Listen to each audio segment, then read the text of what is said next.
Last October, in the quiet Mississippi town of Pascagoula, two local men confronted authorities with a rather bizarre story. Charles Hickson and Calvin Parker told of a strange craft landing near their fishing site and of being taken aboard by three unearthly creatures. The two men were questioned under hypnosis and lie detectors, but their story remained intact. One of the men suffered a nervous breakdown and is still under treatment. Among the skeptics were Ralph and Judy Blum, already at work on a UFO book. With W5 last week, Ralph and Judy returned to Pascagoula. Judy and I stumbled into this book. I mean, it came to us to be written. Suddenly we were in a wave of waves. UFOs were being seen across the country again. We were in what they call a flap. And people began experiencing things that they couldn't explain. Something was happening in our skies in the midst of Watergate, Agnew, the energy crisis, the Middle East. Something was happening and people couldn't understand what it was. We spoke about UFOs, but nobody really knew. And then it hit right here where we are. It hit Pascagoula. Charlie Hickson entered the news and we had a book to write. Something happened October of '73 that would go down in history. The spaceship came with many blue lights set down near them in the night. Three little men came out and took them inside. They looked him over with one big eye. They say what they saw was the real. They know they were the ones that saw the Pascagoula UFO. We were sitting on the other side of the pier with our feet, you know, over toward the river, fishing in the river. And the fish still wasn't biting, so I told Calvin, I said, well, you know, we might as well go home. But I guess that was when I heard it. It was some kind of zipping sound. And when I turned on around, in this area out here, about 40 or 50 feet out there, it was some kind of craft, you know. It looked like it's going to come right onto the ground. But it came on down and hovered about a foot and a half or 2 feet off of the ground. We didn't know what to do, you know. The river behind us and that out there not knowing what it was. So, and then before we had time to really do anything, it seemed like an opening appeared. And toward the end, it was, you know, toward us. And the blue light, it had blue flashing lights as it was, you know, approaching the ground, but then they went out, and when the opening appeared, some source of light came from the inside. It was just almost blinding. Sheriff Diamond, can you tell me just what happened that night? No, sir, I can't. All I can tell you is there was two men came into the sheriff's department approximately 8:30 and 9 o'clock. They were all excited, upset, wanting to climb the walls, hysterical, crying. That's actually all I know is what happened. I mean, as far as me seeing what happened, I don't know. Of course, we could see them in the opening coming from, you know, when it started out to craft. But Did you think it was people coming out at first? Well, they had I kind of thought it was people at first, you know, off like that. But of course, when they appeared there in front of me, it was the most shock I've ever had in my life. What did you see?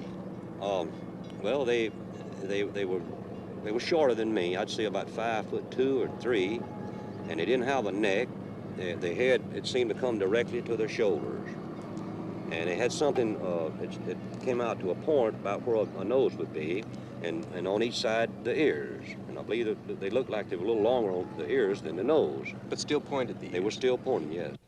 But since I was down there, and since I was a physician, and several other scientists and investigators were asked to consult and look into the situation, I was asked would I mind if I would be present, and I said I wouldn't mind at all. And while it is still very difficult for us to believe that a spaceship landed and that robot-type creatures came out and actually took these two people into the spaceship, these men, in my opinion, believe that they saw this and that they were being honest in reporting what they have reported. But it seemed to me when they came out that doorway, or that opening or whatever it was, then just almost instantly they were right there on us. And their arms, they had arms, and I saw the arms moving here and in the shoulders. but they had webbed. I mean, their fingers were webbed, and then they had something like a thumb, and they were like this. We questioned them at length, and then we left the room and recorded every all the conversation they had, recorded between the two of them. And one of them kept wanting to pray. And he said, after all I went through on this earth, he said, why should I have to see something like this? Calvin Parker, I was questioning him, and at one time he wanted to climb the wall. That's how nervous and how shook up he was. They had me one on this arm like this, and on the other one, you know, they had my other arm like that. And I just seemed to lift up to the same height they were off the ground, and we just moved into the craft. Now inside, how did they lay you out? Do you remember how it happened? Yes. I didn't see any tables or chairs or anything in there. I'm not saying it wasn't in there because the light was almost blinding, but I didn't see any. And when they carried me inside, they seemed to just lean me back, you know. And this eye, well, I keep referring to it as an eye, and it moved up to in front of me about this close. And it started right at my eyes, looking me right in the eye. And it hesitated there for a few seconds, and it just started moving over my entire body. When they brought me from the craft along this area here, and they didn't drop me, you know, they just released me back to the ground. And I fell. I don't know why my legs were weak. I don't know why it was the fright or what it was, but I fell onto the ground. And that's when I seen Calvin. He's standing right over here in this area, and he was standing facing the river with his arms outstretched like that, just like he was staring at something. Tell me about the lie detector test. Well, so that was run by Pilkington. Was it Pilkington? Pennington. Pennington. That they run this type of test about 6 times a day. And when they were asked to come over here to talk to these people, they had in their mind that it was just a big joke. And if I understand it correctly, they ran one test on Mr. Hickson. The machine showed that he was telling the truth. Then they run another one. And then the examiner, he began to wonder himself. So he ran the third test, and he believed just what Mr. Hickson had told him. Mr. Booth, tell me what happened that night in October. Well, I got up and had turned off the TV and come to the front door, which you can see right behind me. Just as usual, checking to see if it was locked. So I looked out the window at the top, and naturally I saw this object above the street light out there. So naturally it caught my eye with the lights was on it. Couldn't hear any racket or anything. So I opened the door after a few seconds to step out to see if I could really tell what it was. It just took off. Can you describe it? Well, it was round, had lights all the way around it, turning in a counter-clockwise motion. It had a dome on top with a bright light shining out through the top of it. To tell the actual figure of it or anything, you couldn't tell. You could just see the lights and the one on top. When it happened to Charlie, the creatures, whatever they were, didn't communicate with him. Now, it's enough to say you saw a UFO to give you trouble these days in some towns. To be taken aboard is just a suspect idea.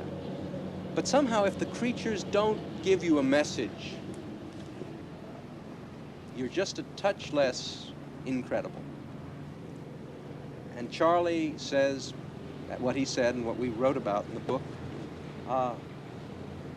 It was like they had a job to do, and they came and they did it. I think there has to be a reason why that Calvin and me was picked. Maybe because you could take it?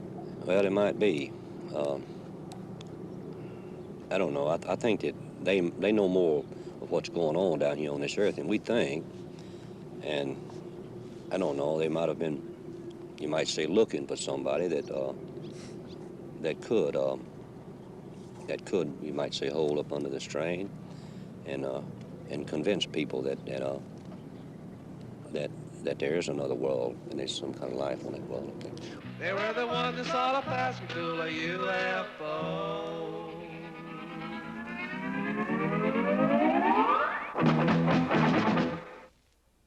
That's our program for this week. W5 will not be seen next week. We're going to repeat CTV's prize-winning inquiry on wiretapping in Canada, Hear No Evil. We'll be back on the 16th of June with a special wrapping up the federal election campaign to that date. On behalf of Carol Taylor and the entire W5 staff, I'm Bruce Phillips. Good night.